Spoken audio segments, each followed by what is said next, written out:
This ain't your mama's country. This ain't your daddy's blues. That's what I'm talking about. Hello, everybody. Welcome to our first podcast. This is On three. With SNB. Three. Woo!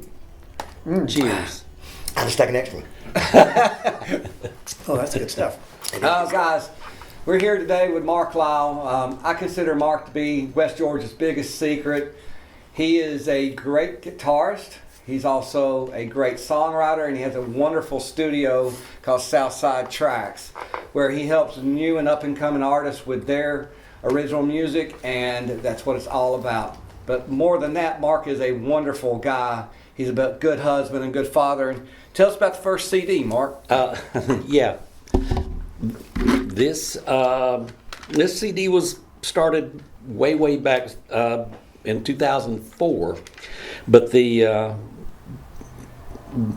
initial start of it was from a picture that my little boy had colored on the back of a piece of paper and taped it to the front door. This was back during the big blizzard of 96. 93. Yeah. I was in Nashville and my family was home. We were in Nashville. You were in Nashville. Same time. Yeah. We had a showcase the day after that storm hit. Yeah. In Nashville. We were stuck in Nashville We were stuck. for a week. We were stuck for a couple of days. Couple We were of days, yeah. and they were missing me, and I was missing them. And when I finally got home, Tyler had colored this picture and stuck it to the front door, and it said, "Mark Lyle is better than elves." Tell them how they spell it. It's elves, ELVES, elves. Elves. He meant Elvis. Elves. But it says, "Welcome home, Dab," and it's got Dab. a telephone and alarm clock, so he's missing me. So he was the inspiration of one of the songs on here called "Better Than Elves." Yeah. Better than Elvis. Yeah, better than elves. He was the inspiration of this. I wrote it with a good friend and one of my songwriting mentors that helped me learn the craft as well as I could is Frankie Lackey, and he co-wrote some of the songs on here. I saw that. Great guy and a wonderful teacher. And the whole time I was going here, when I was in Nashville, was for NSAI. I was a coordinator with them for over 20 years. As a local coordinator, we met once a month and taught and just went over songs that people had written. I think, Rocky, you might have come to I a few of actually those. sat in on a couple of sessions here locally. We'd meet once a month, and it was just a good way for the community and people to get some feedback on their material. So I was making trips while the kids were young and still holding down a job, and when I come home, he had done this, and he was the inspiration for Better Than It. So you were a coordinator with NSAI for a while then, huh? Mm-hmm. Okay, and for those that you don't know NSAI, because I've been to those as well. I've been to quite a few. It's a great place for songwriters to go to kind of learn your craft. So if you've not ever been, or if Big you haven't, plug-in. if you haven't joined, it's a good thing to do. So, and how did you get into songwriting? I was in New York studying acting, and for some reason I just kept writing down songs instead of learning my lines and learning my lessons, and I realized that that's kind of where the direction that I wanted to be in. So acting. So you were always kind of into the arts. Okay. I grew up in California and was painting and drawing, and I was going to be an artist that way. And it's a strange thing. My daughter's an artist now that graduated from SCAD, and then my son is performing music all over the world. My favorite song that you wrote, and I told you today, which was a surprise to you, is "What's the Big Idea?" That it's got a Mark Chestnut vibe with a Dwight Yoakam-like guitar, Eddie Shaver. Yeah. That's my favorite song that you got. That's cool. I wrote that with Jane Baxter. Yeah. She's a local bluegrass legend. She's a great, well, not just bluegrass. She can play anything on the bass. But I had the idea, and we just twisted it a little bit. But I would love for that. That could be done. Could be done bluesy. You could take that song and do just about anything with it. Yeah, it definitely does. What's your favorite song that you've ever wrote? Oh gosh, right now it's the last one I wrote. Sure. Yeah. It's that until I get tired of it. I think probably A Better Place is, and That's a it's good a one. sad one, but it's That's really sad. it come together, and knock on wood, and I seem to be progressing a little bit lately in the last year or so. I'm writing more complete songs, and I think they've got a little bit more depth to them.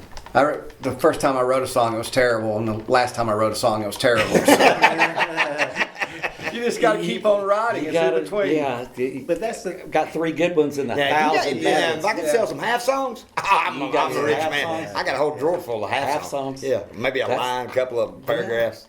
That's the hard part. Give me some information about the Bluebird. The Bluebird, We play up there a bunch too, and that is a killer songwriting venue.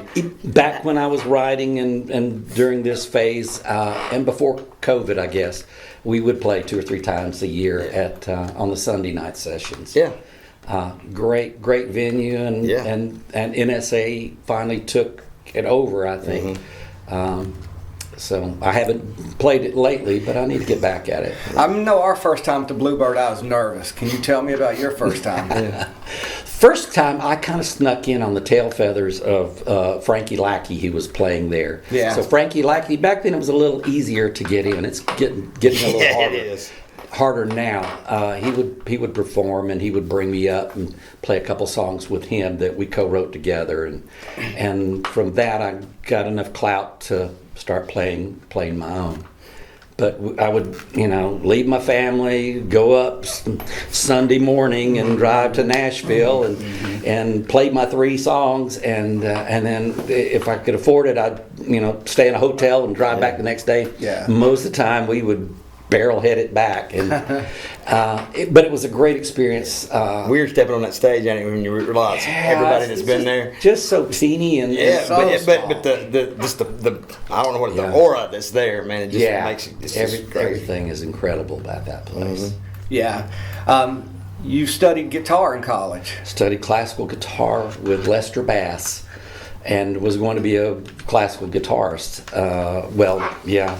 But I've got ADHD a little bit, and I'm just not. I can't sit down for 3 hours and practice like I need to. So you had that HD, and they said you had 80 of them. Hey, yeah, I didn't know that. You said, all right, I got 80 of them. And it changed. I did art for a while, and I did music, and I said, well, I'll do business for a little bit, and then I started working at Six Flags, doing some of their musical shows. I worked at the country. I forgot what it's called, but anyway, Jamboree. the Jamboree show. Yeah, been there. We've been there, done Did that. the Jamboree for 3 years, and I worked the first year in L.A. with a good friend of mine, Andy Martin.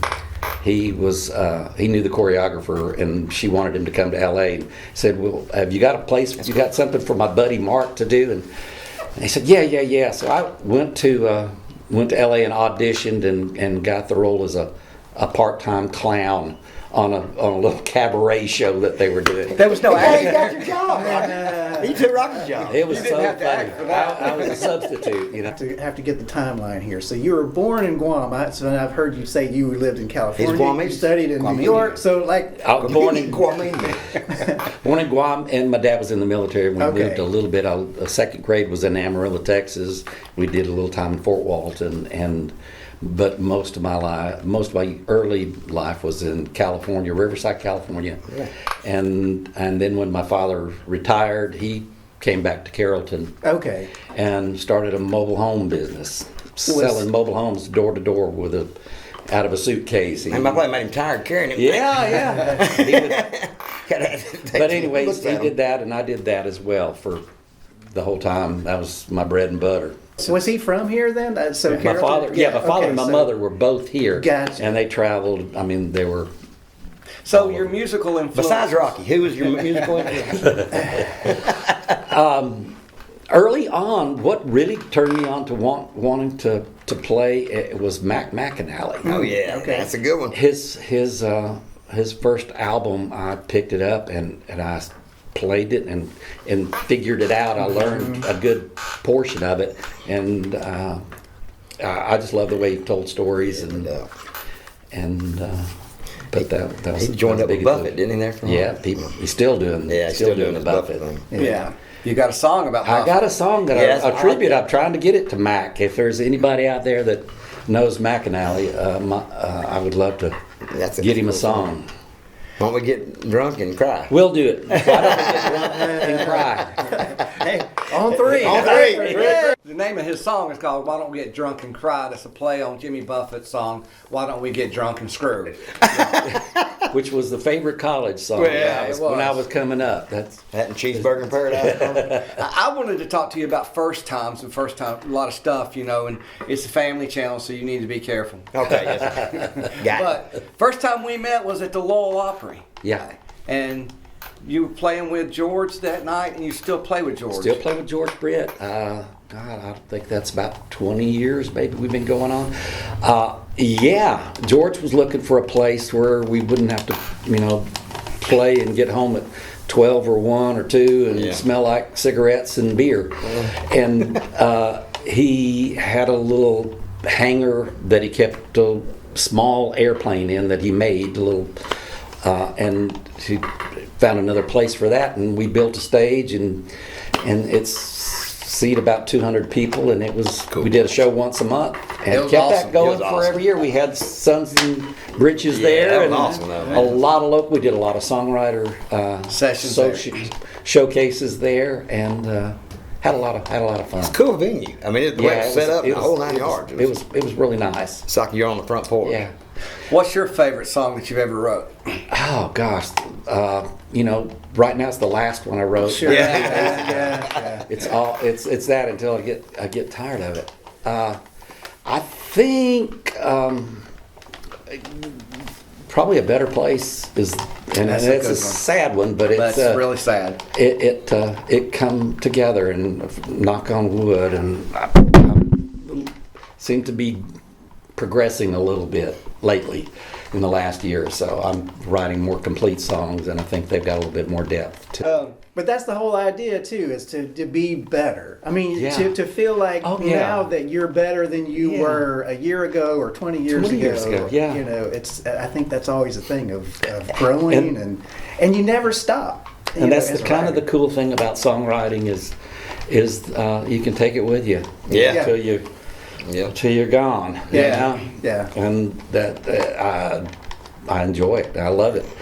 I think that's the thing too. Like nowadays, I don't know if you feel like this, but just judging from what you just said, sometimes we put something out and it's like you get this big fanfare for a moment, and then you're at the bottom of the ocean, and nobody knows where you are or who you are, and Gotta which snorkel. feels That's all you got. it's a little discouraging, but at the same time, I always I always tell people, I'm like, writing songs for me is kind of like going back to an abusive relationship because it's sort of like you do all this stuff, you put all this time into it, you put everything out, and then you just feel like, man, but you come back to it, and I think the point is that to come back to writing, it's something that fills your soul. Yeah. Yeah. Something that you feel like I need to be able to get this out.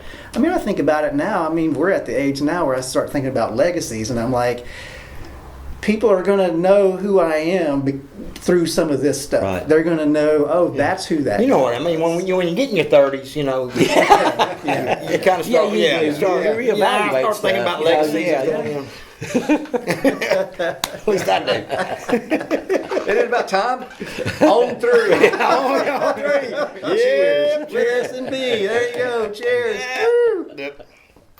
We have to give Joe a shout out. Joe's doing the video. Thank you, Joe. Thank you, Joe. Thank you, Joe. And Keith somewhere back here. Yeah, so tell us a little bit about studio. All right. I have been working with Brian Carter when I first started doing my demos. This was past this. with David Leonard out of in Atlanta. Oh, yeah. He did the first one. Yeah, You know oh, yeah, David, I know great, David, yeah. great producer and a great guy. But I found somebody closer, and we started working together. And I'd had studios in the past, but they were all analog, and so he kind of turned me on to working digitally. And we worked, started doing them out of my house. I went ahead and got what I needed to get it going, and it kind of grew from there. We've been working with my own stuff and people that I know and other songwriters, and people would come in to do little songwriters. And Brian can play just about anything, and he does a great job. And we grew that where I've been working with him 15 or so years, a day or two a week, ever since then, in my basement little studio. And my wife kind of got tired of being No way. I ran across this building, which was previously a studio. Mike Pillows had it, and he did Southern Gospel, and he told me, he said, there's tons of history in this room as far as Southern Gospel goes. Local people, he would say, you could come out here on a Saturday and there'd be 3 Silver Eagle buses parked out here waiting to get in to record. He had a nice sweatshop in the back making CDs. Yeah. And it would be a one-stop shop for your CDs. When I was cleaning up, it broke my heart, but there's all kind of literature, I still save some of it, so I may have some of it out there if anybody needs anything. Yeah. But anyway, he had some health problems and was relocating, was selling the business. So I said, well, okay, why not? And then before thinking about it seriously and thinking about everything that goes along with it, because just buying the business and getting it up and going is one thing, but keeping the rent paid and electric and the taxes and everything else, it got its own set of problems. But we moved in here for a while, and then we trying to get it off the ground, and it's a wonderful space. We've got a great drum room, incredible equipment, and it's just got a good feel and a good vibe. It's all poured cement.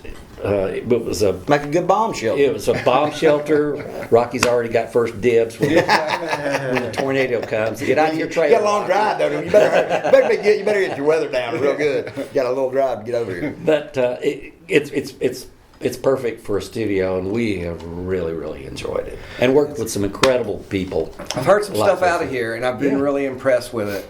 And one thing I want to applaud you for is working with new artists. Oh yeah. I know that bands now can come in here, full bands, because he has everything from a kitchen to a shower and anything you need to record other than recording. And you can put the microphone in the shower if that's where you sound the best. Right. Been there, done that. We recorded out of I was standing in a tub one time. Yeah, we did actually. We did. I love the vibe of this place. Like when you come in, you can feel the history, but it's also even.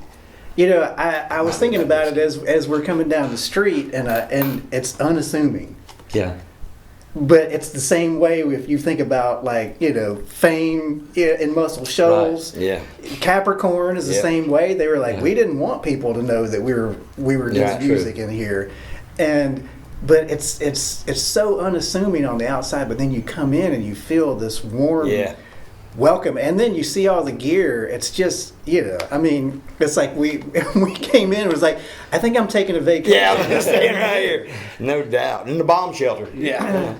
And just for anybody who needs to know, he has a full-time caregiver that lives here, and the police department's next door. That's right. And locks and You're saying. Yeah. So And there is a liquor store down the there's street a liquor too. store down there. So you got the necessities. You gotta have that. on 3. Oh, yeah. On Man, 3. I'm gonna have to get Joe to get me. There we go. We're gonna have to pour another one there, Joe. Joe? Wow. Let me ask you a question. Yes, sir. We was going back. You was talking about your who was your inspiration. So far as who's your favorite artist, and I'm like, along the way? Who do you go, man? You know, everything. I mean, I love. You can different- mention me. That's I cool. know. I know you said Rocky, I but was, that was rolling around there. I mean, it's hard to pass up Merle. Yeah. Merle. I mean, he's one of my yeah. favorites. I've started when I grew up like you guys did on rock and roll, and when it was popular, country music was something Dad played, and Chuck I Berry. wasn't really, that inclined towards it. But when I started playing with George, I said, I need to learn these country licks, try to figure things out, and it's gave me a completely different appreciation for country, and Yeah. I really enjoy playing that. Well, your songwriting, man, you tell a story. It's like with Picasso. You paint words that it made me cry. I swear, I couldn't tell my daughter about the song. You know, I think I hear Ruby calling. I promise you, when I heard that song, I got mad at you. Tears started welling up inside. George Jones. Yeah. But that was a special song. That was and every time I'd play it at the Bluebird, I'd get a similar response, and that's a good thing. I think it was Harlan Howard said, "You want to make them laugh, cry, or make love, or Exactly. You don't mention me in that last one. No, Yeah. that- Those over for you, ain't they? Yeah. But anyway, my grandfather had an expression whenever he was leaving. He would, no matter what time of day, around 5 o'clock, he was going to say, "I think I hear Ruby calling," and we just, elbow each other's and That's cool. And he loved her enough to always be home at supper time, and she loved him enough to always have him a plate of food. That's good. And they had a little, that he meant a world to me. So That's awesome. I had that line, and that's one that Frankie helped me a great deal on. But The end of that song will bring tears to your eyes, man. Is that true as well? yeah. Oh, man. Oh no. Oh, no. I'm sorry. I spoke too soon. No, that you don't let the truth get in the way of a good That's story true. or something Yeah, like that. that's it. I can't. But that's what it needed, and then Yeah, of course. Yeah. And so, growing up as a rock and roll, you listened Yeah. to rock and roll, and you're a guitar player. So, Yeah, who did you oh gravitate god, to? I was back in the '70s. I mean, it was Allman Brothers, Leonard There Skinner. you go. But it was all Toys in the Attic. All those, Yeah. all that kind of stuff was just Ted Nugent. I played in several, all kinds of bands back in the early days. I played in an all-black band. I was the only guitar player. I had a blue Fox Fuzz wah-wah pedal, and they had horns and timbales and all kind of stuff going on. But they would put me out front and play my little 2 minutes of Hendrix, and then pull me back and finish the setup. But that was I had enjoyed the stew out of that. Yeah.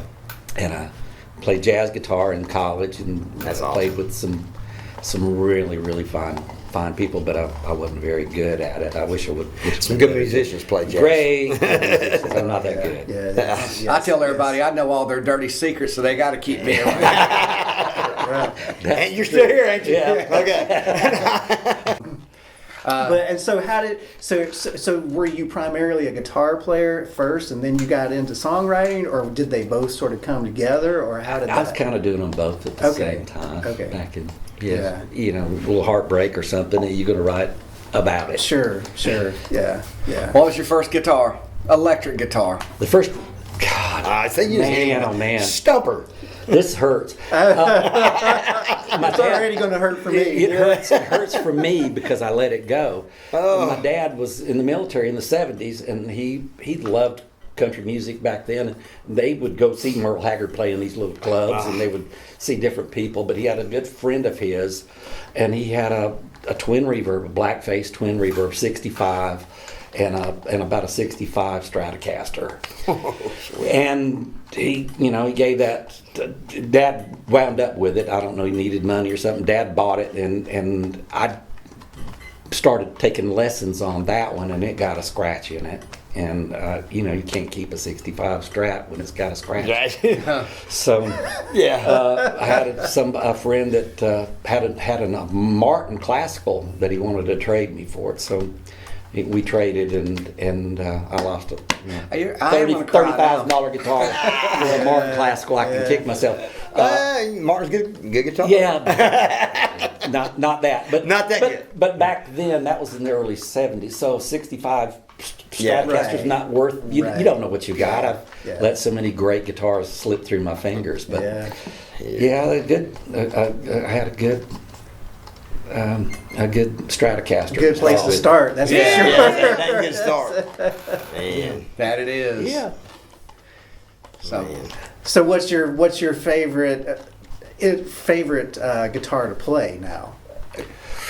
I am still paying on a Merle Haggard Tough Dog Ooh.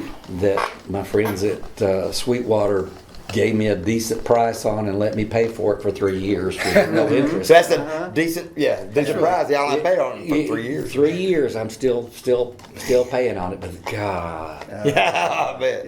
it's got a tone and I love it. That's Yeah. my favorite I guitar. figured you was gonna say that banjo right Yeah, there. that little banjo with Yeah. 4 strings on it. That's Four-string my banjo favorite. right there. That's my favorite. well, That's you cool. mentioned Merle Haggard several times. Yeah. What's your favorite Merle Haggard song? There's so many. Oh God. Come on. You put me on the spot. Nah, was come gonna on. say that. You can do it. You can do it. What is I've been throwing horseshoes? Yeah, That's Way a good Love one. Goes. Yeah, that's where love awesome. goes. I love that song. Yeah, that's where love goes. What's the one I hear the bobber bouncing? Man, I just stay here and drink. Oh yeah. yeah. So many. So many. Yeah. Yeah, that I was guess on the spot. what is the bounce? Chase each other around the room. Yeah, that's a great. One. That's all a great. You one. can't mention a Working bad Man Merle Blues. Haggard You know song. what? Workman Blues. That's what I was That's it, thinking yeah. of. Yeah. I've been rolling downhill like a snow cone. That's We got the. Did you open for them at all? Or when he came to West Georgia? Merle? Yeah. No, we didn't open for man. Merle. I'd love to. We had an opportunity to open for everybody else, from Roy Clark to Travis Tritt to Gosh. everybody. Yeah, we did a show with Roy Clark. He was cool. Man. Oh, That was I awesome. bet. Yeah, That was awesome. My daughter kissed him, and her lips just went right into that big old fat cheek. Roy was cool though, man. He was a nice Incredible guy. musician at his age. He sat on a bar stool and played every instrument. And very humble. Very, very humble. Very. Matter of fact, his fiddle player came out and did a song with us when we did. opened up for him. But Forgot he about came that. out and he was. I mean, he's like with Colt Ford now, I think, playing fiddle. But Yeah. he was on that competition thing. He came in fourth on that. It was like American Idol for the country. Remember? Oh, yeah, It was yeah, out yeah, for a yeah, while. Yeah, but I mean, he was incredible. But yeah, Roy was great. And Roy gave him the microphone. I mean, and all those guys. He was Roy was like, y'all go play. Y'all get out there. He could still play. Yeah. So where are you playing next? I play with a local 2 people, George Brett band. We'll play private parties, and we play at Sutton's in Carrollton, which a big shout out to them, because part of the problem, it wasn't that big a problem in the 80s, 90s. There was a million places to play. Yeah. If you were a band or even a soloist, but they're getting fewer and farther between. Yep. Sutton's has been really, really good to us. We play there 4 or 5 times a year with the George Britt band that started the Lowell Opera House. Yeah. And I also play with Alan Moat, and we've got several gigs at Sutton's, and we also play the second and fourth Saturday night for the Temple seniors in Temple, Georgia. There's 40, 50, 60 people get up there, and they line dance and bring a potluck supper and just great. have a community, and it's great. It's only 4-piece, so I get to do more than my share of whatever I want, and That's I don't country. get- That's there country. you go. That is country. That's country. And I grew up like that, Yeah. playing the senior citizens. Yeah. My mom, dad, and Mike and Darren played there with us Yeah. a few times. Yeah. So I play, do that and play with anybody that needs me. Sutton's. Tell us about Sutton's. Sutton's has been around. It started, Gary Duke had the Sunnyside Cafe, Oh yeah. and he had a little venue in the back. I think it did great. It brought in a lot of big time writers and singers and songwriters would come.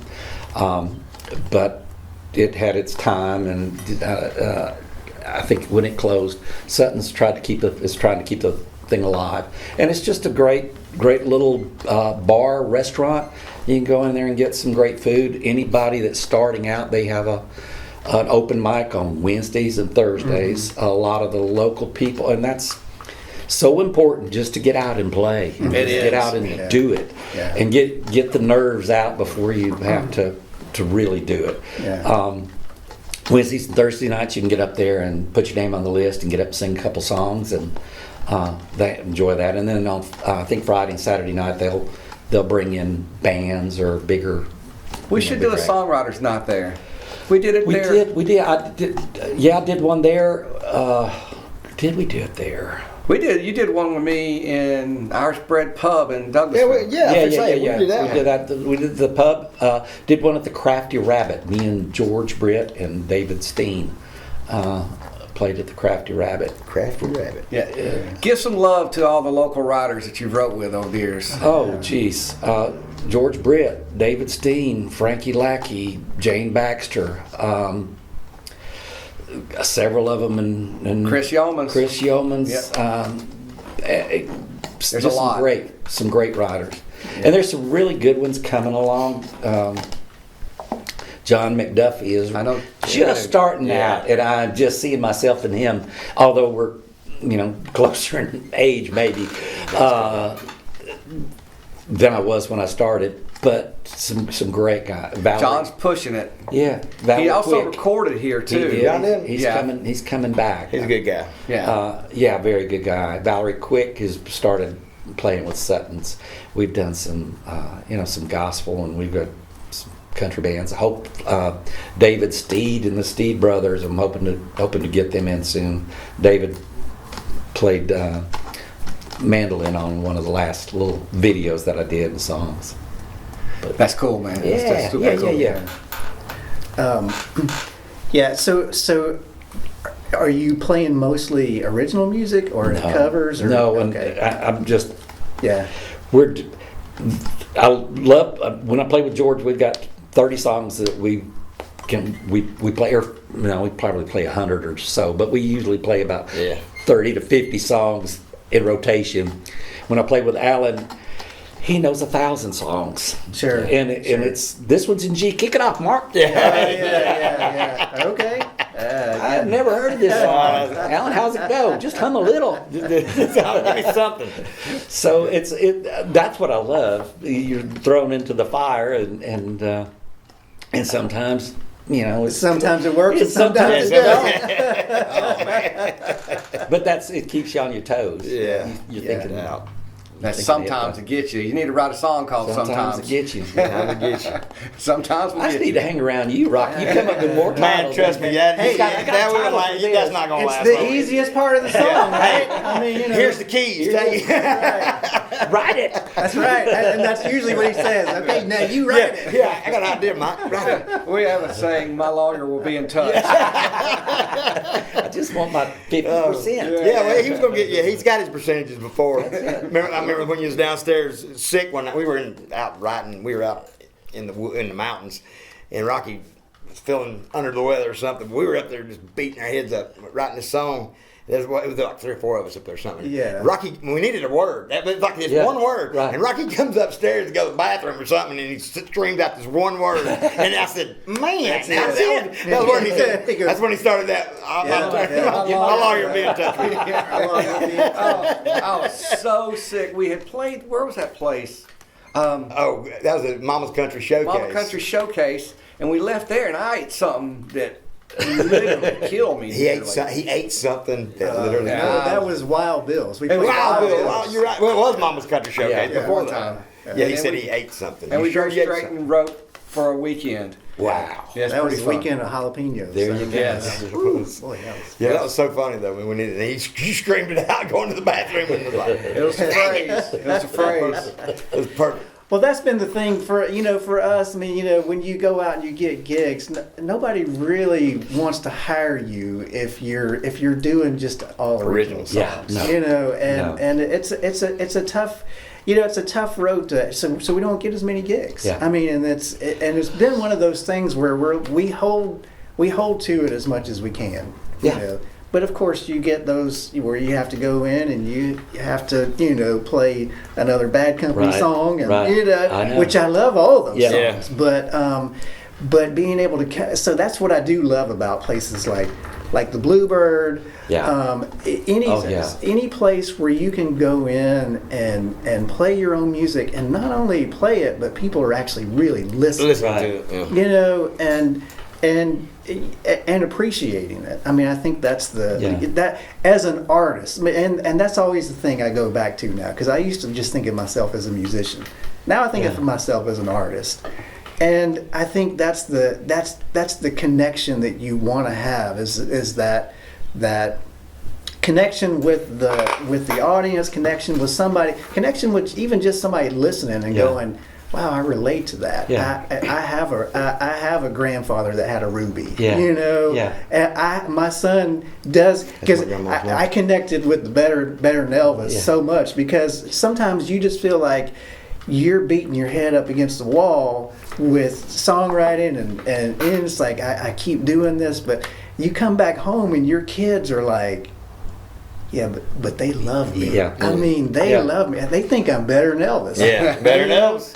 And it's still surprising. I have a 13-year-old daughter now who still comes to me and she goes, "You're better than you think you are." Yeah. And it makes me feel good. But I think that's the thing is having some sort of connection with science. Right. I think as a songwriter, that's always the thing. I was like, if I could just change one person's heart, if I could just give hope to one person, or if I could just connect to one person, I think that's sort of the essence of songwriting, Right. and being an artist. Right. So and it's such a tough business. It's if you're trying to get into it to make a lot of fame and make a lot of money. Nope. I mean, it could. My son is doing it, and I'm proud of him. Yeah. I've had more of a struggle with it, but the thing that I get the most joy out of is the creation. Yeah. As getting the song down and getting it on paper. I just did a video of one that I just finished, and I didn't do a great job on the video because I just had finished pinning it and didn't have everything phrased exactly like I wanted. But that one touched me, and every now and then you'll have something, and I'll have somebody come up to me and said, "Man, that song," or in the comments. Yeah. I'll post it on Facebook, and I'll get 200 people will say, "This reminds me of this," and thank you so much for sharing. And that's enough for me. That's right the now. point. That's the I point would of love great art. love to make it a little bit more broader, but Sure. if that's what it is, I'm There's fine different with that. meanings of success, though. Yeah, you know? there it is. Well, let's put it this way: Yeah. you're extremely successful because you're still doing it. Exactly. And there's people who gave up. Right, and I admire you guys for sticking to your guns with doing your original stuff. I'm a sellout. For $100, I'll come play. Well, we do sell out. We you- usually do about 80-20. Yeah. Sometimes on a bad show, but we slip in a whole lot more originals once we get in there. Yeah. Don't play that. Edit that out. But it just takes a while. You got to grow it, I guess. So- Get it up there. I want to start doing more of the singer-songwriter stuff. I need to get back to the Bluebird, and I need to get back to doing this. I don't have any excuses. So if somebody wants to see you, they got to go to your Facebook. No, they just call the 770-328-8244. Give me a call, or you can go to message me on Facebook. Yeah. Or Southside Tracks. Southside Tracks. Do you have a website, Southside I Tracks? don't right now. We're and I apologize. I need to get get more up to date. Nobody on that. has websites anymore. It's all Facebook. It is. Yeah. But What yeah, town are we in? Where we we're at? in Whitesburg, Georgia. It's about 8 miles to Noonan and about 10 miles to Carrollton. Not that far from LaGrange and 45 minutes from Atlanta. Liquor store. Right? And there's a liquor store right up there. And there's a police station. And there's a police station. And there, if you do come to Whitesburg, pay attention to the speed limit. Speed limit. Yeah. Love to have a little more business and help anybody else that we can. Well, that's what I admire about you. You, like John, and there was another couple that came out here. I sent your way. Yeah. They came out here, and they were new at doing Right. this. Yeah. And you helped them, and you have no problem in helping people. Yeah. And I really Well, that's admire you for that. what it's about. We enjoy it, and I especially love the involvement in the production and seeing which direction to go. This is a nice place, man. This is really this is is. great. Thank you. I'm It's a real I'm looker living. outside too, man. Oh yeah, thank you for that. I think that's a part of the charm. Charm. there. No, it is, It really 100%. is, you know. Like tanning salon and then a bunch of Tanning salon to Church recording studio. Yeah. But then you walk in here and it's like, man, like you said, you can feel it. It's You feel awesome. the vibe. It's awesome. Yeah, you do. You do. Awesome. Mark, thank you very much for having Thank us you. out. Yes, Thank you absolutely. guys. I Thank appreciate you. Appreciate you, brother. Man, appreciate it, bud. Thank you, Rocky. One last time on three. On On three. three. 1, 2, Three.